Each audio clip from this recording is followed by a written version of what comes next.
Baik, selamat malam Ibu dosen dan rekan-rekan mahasiswa yang saya banggakan. Perkenalkan, nama saya Cynthia dari program studi manajemen. Pada kesempatan kali ini saya akan membawakan materi mengenai anggaran piutang, dan di kesempatan kali ini saya juga akan membawakan materi mulai dari pengertian piutang, tujuan dan manfaat piutang, kebijakan kredit, serta cara penyusunan anggaran piutang. Dan di bagian akhir juga saya akan menambahkan satu studi kasus agar perhitungannya lebih mudah dipahami. Baik, mari kita mulai. Dalam kegiatan usaha, penjualan perusahaan tidak selalu dilakukan secara tunai. Salah satu cara yang sering digunakan perusahaan untuk meningkatkan penjualan dan menarik pelanggan adalah dengan memberikan fasilitas pembayaran kredit. Namun ketika perusahaan melakukan penjualan secara kredit, perusahaan tidak langsung menerima kas. Dari sinilah muncul yang disebut dengan piutang. Jika piutang tidak dikelola dengan baik, perusahaan bisa mengalami keterlambatan penerimaan kas, bahkan resiko piutang tidak tertagih. Karena itu diperlukan anggaran piutang untuk memperkirakan jumlah piutang, kapan piutang tersebut diterima, dan berapa saldo yang masih belum tertagih. Oke, selanjutnya kita masuk ke pengertian. Piutang usaha adalah hak perusahaan untuk menerima sejumlah uang dari pelanggan karena perusahaan sebelumnya melakukan penjualan barang atau jasa secara kredit. Piutang juga dapat dikatakan sebagai salah satu bentuk investasi perusahaan karena perusahaan sementara masih berada di tangan karena uang perusahaan sementara berada di tangan pelanggan dan belum berubah menjadi kas. Sedangkan anggaran piutang adalah rencana yang dibuat perusahaan mengenai jumlah piutang yang akan timbul, penerimaan dari hasil penagihan, serta saldo piutang yang diperkirakan masih belum tertagih dalam periode tertentu. Jadi penyusunan anggaran piutang sangat berkaitan dengan rencana penjualan kredit dan pola pembayaran dari karyawan. Secara umum ada 4 tujuan dan manfaat utama dari penyusunan anggaran piutang. Yaitu pertama adalah estimasi piutang, yaitu memperkirakan jumlah piutang sekaligus waktu jatuh tempo penagihannya. Yang kedua, proyeksi kas, dengan mengetahui kapan piutang akan dibayar, perusahaan dapat memperkirakan penerimaan kas di masa mendatang. Ketiga, mitigasi risiko, yaitu membantu perusahaan mengendalikan keterlambatan pembayaran dan memperkirakan kemungkinan piutang yang tidak tertagih. Dan yang keempat adalah evaluasi kebijakan kredit, sehingga perusahaan bisa menilai apakah syarat kredit dan sistem penagihan yang ditetapkan sudah efektif atau belum. Oke, untuk mengendalikan piutang, perusahaan perlu mempunyai kebijakan piutang yang jelas. Kebijakan ini mengatur siapa pelanggan yang boleh memperoleh kredit, kapan batas kredit yang dapat diberikan, jangka waktu pembayaran, serta syarat pembayaran sampai dengan pemberian potongan tunai. Selain itu, perusahaan juga perlu mengatur prosedur penagihan, batas piutang tidak tertagih, umur piutang, dan bagaimana melakukan evaluasi terhadap pelanggan yang terlambat membayar. Intinya, kebijakan piutang harus mampu menjaga keseimbangan. Jangan sampai perusahaan terlalu ketat memberikan kredit sehingga penjualan menurun, tapi juga jangan terlalu longgar karena dapat meningkatkan risiko piutang tidak tertagih. Oke, sebelum perusahaan memberikan kredit kepada pelanggan, salah satu metode yang dapat digunakan adalah prinsip 5C. Yang pertama adalah karakter, yaitu menilai kejujuran, reputasi, kemauan pelanggan untuk memenuhi kewajibannya. Dan yang kedua adalah capacity, yaitu kemampuan pelanggan menghasilkan arus kas untuk membayar kewajibannya. Dan ketiga adalah capital, yaitu melihat kondisi modal dan kondisi keuangan pelanggan. Dan yang keempat, condition, yaitu mempertimbangkan kondisi ekonomi maupun kondisi industri yang dapat mempengaruhi usaha pelanggan. Dan yang kelima adalah kolateral, yaitu aset yang dapat dijadikan sebagai jaminan apabila terjadi gagal bayar. Dan jadi perusahaan sebaiknya tidak hanya melihat kemampuan membayar pelanggan, tapi juga beberapa faktor lain yang dapat mempengaruhi risiko kredit. Besarnya anggaran piutang juga dapat dipengaruhi oleh beberapa faktor. Yang pertama adalah volume dan proporsi penjualan. Semakin besar penjualan kredit, maka piutang yang terbentuk juga akan semakin besar. Kedua adalah kondisi persaingan di pasar. Persaingan yang ketat terkadang menyebabkan perusahaan memberikan syarat kredit yang lebih longgar. Dan yang ketiga adalah syarat pembayaran kredit, seperti jangka waktu pembayaran dan potongan yang diberikan. Kemudian ada kebijakan penagihan, pola pembayaran pelanggan, serta estimasi piutang tidak tertagih. Jadi perubahan dari faktor-faktor tersebut dapat mempengaruhi baik jumlah piutang maupun kecepatan penerimaan kas perusahaan. Oke, dalam penjualan kredit kita juga mengenal syarat pembayaran. Salah satu contoh yang digunakan di sini adalah 2/10 net 30 atau yang ditulis 2/10 N per 30. Artinya pelanggan memperoleh potongan sebesar 2% apabila melakukan pembayaran maksimal dalam waktu 10 hari.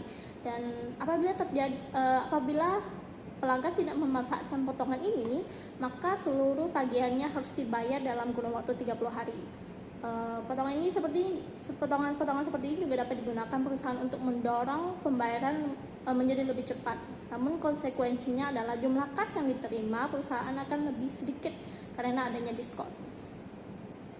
Oke, selanjutnya kita masuk ke proses penyusunan piutang. Secara sederhana terdapat 4 langkah. Yang pertama, menentukan total penjualan, kemudian memisahkan berapa bagian penjualan tunainya dan berapa bagian penjualan kreditnya. Dan yang kedua, menghitung piutang yang timbul dan melihat pola pembayaran pelanggan. Yang ketiga, memperhitungkan potongan penjualan serta kemungkinan piutang yang tidak tertagih atau bad debts-nya. Oke. Yang terakhir, menyusun schedule penerimaan kas dan menghitung saldo piutang akhir. 4 tahap ini yang nanti akan kita gunakan dalam studi kasus. Baik, dalam slide ini terdapat beberapa rumus dasar yang akan kita gunakan nanti. Untuk menentukan penjualan tunai, total penjualan dikalikan dengan persentase penjualan tunai, sedangkan penjualan kredit adalah total penjualan dikalikan dengan persentase penjualan kredit. Untuk pemotongan penjualan, jumlah piutang yang diperoleh diskon dikalikan dengan persentase diskon.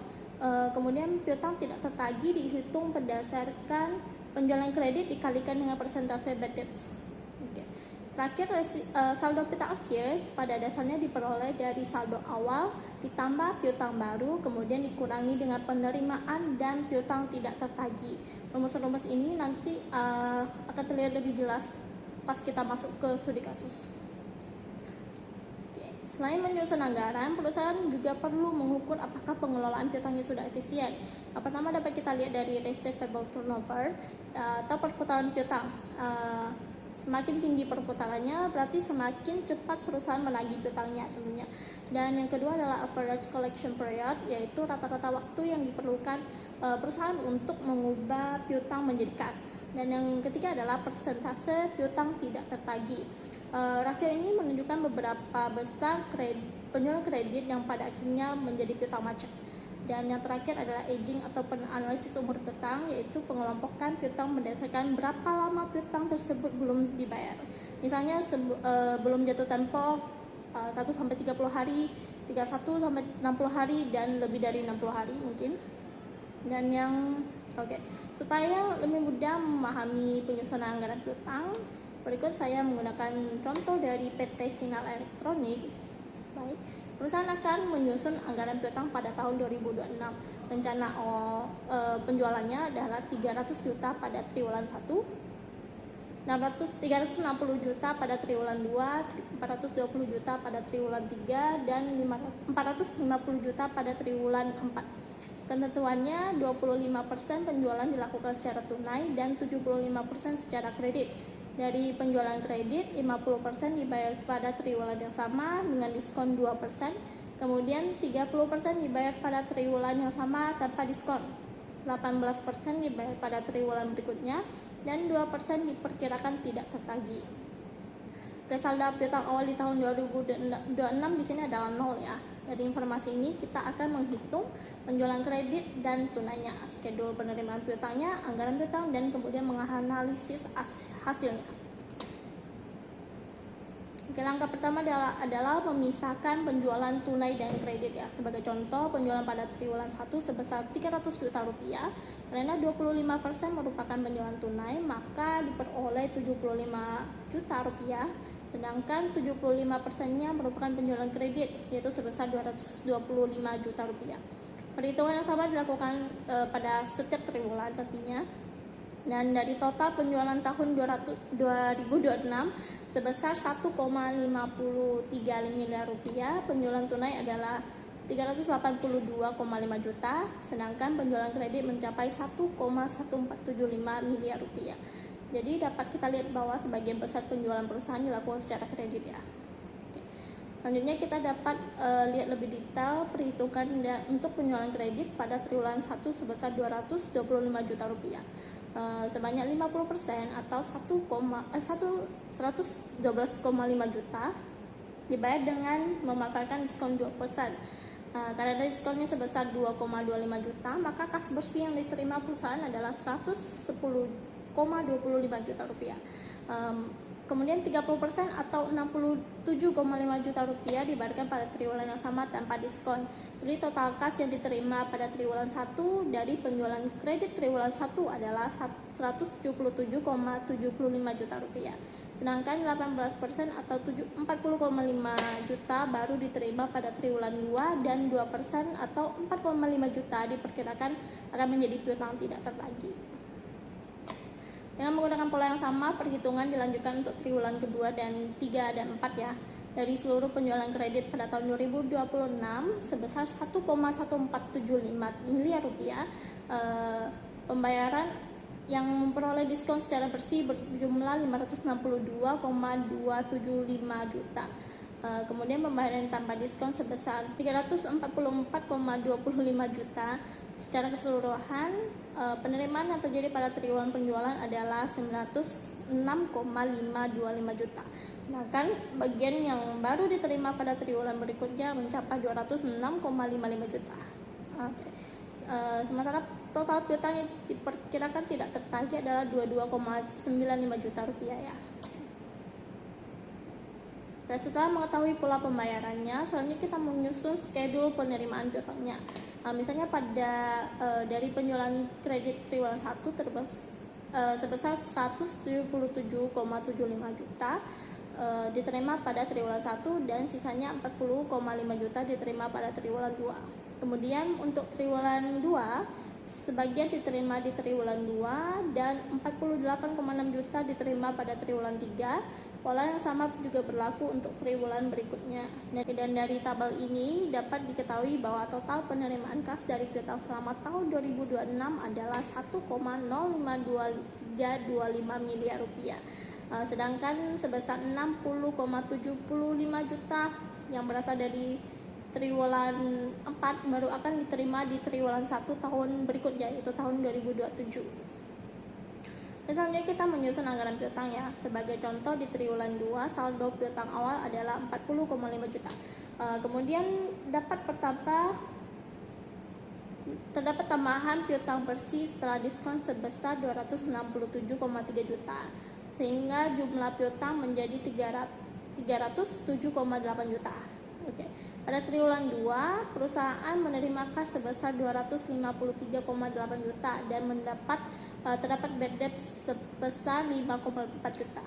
Maka saldo piutang akhir triwulan 2 adalah 48,6 juta rupiah. Dengan metode yang sama, saldo piutang akhir meningkat menjadi 56,7 juta pada triwulan 3 dan 60,75 juta pada triwulan 4. Jadi dari keseluruhan hasil perhitungan tadi ada beberapa hal penting yang dapat kita simpulkan nih. Total penjualan PT Signal Elektronik pada tahun 2026 adalah 1,53 miliar rupiah dan 75%-nya merupakan penjualan kredit.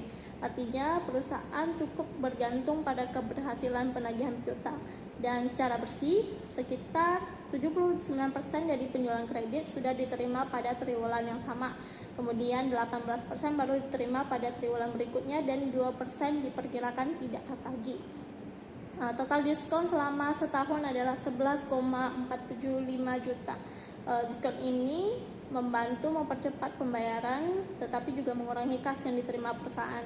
Total bad debt diperkirakan adalah 22,95 juta dan total penerimaan piutang selama tahun 2026 mencapai 1,052325 miliar. Kita juga bisa melihat bahwa saldo piutang di akhir terus meningkat dari 40,5 juta menjadi 60,75 juta sejalan dengan meningkatnya penjualan kredit. Jadi perusahaan perlu memastikan proses penagihan tetap efektif karena peningkatan penjualan kredit dapat meningkatkan penjualan. Tapi apabila piutang terlalu lama tidak tertagih, hal tersebut juga dapat menimbulkan masalah pada likuiditas perusahaan tentunya. Jadi dapat disimpulkan bahwa anggaran piutang bukan hanya digunakan untuk mengetahui apakah jumlah piutang berapa jumlah piutang perusahaan, tetapi juga membantu perusahaan memperkirakan penerimaan kas dan mengendalikan risiko penjualan kredit. Dengan adanya anggaran piutang, perusahaan dapat merencanakan penagihan dengan lebih baik, mengevaluasi kebijakan kredit, serta menjaga agar efektivitas penjualan kredit tidak mengganggu kondisi kas perusahaan. Baik, sekian presentasi dari saya mengenai anggaran piutang. Terima kasih atas perhatiannya. Apabila ada kesalahan kata mohon dimaafkan. Terima kasih. Selamat malam.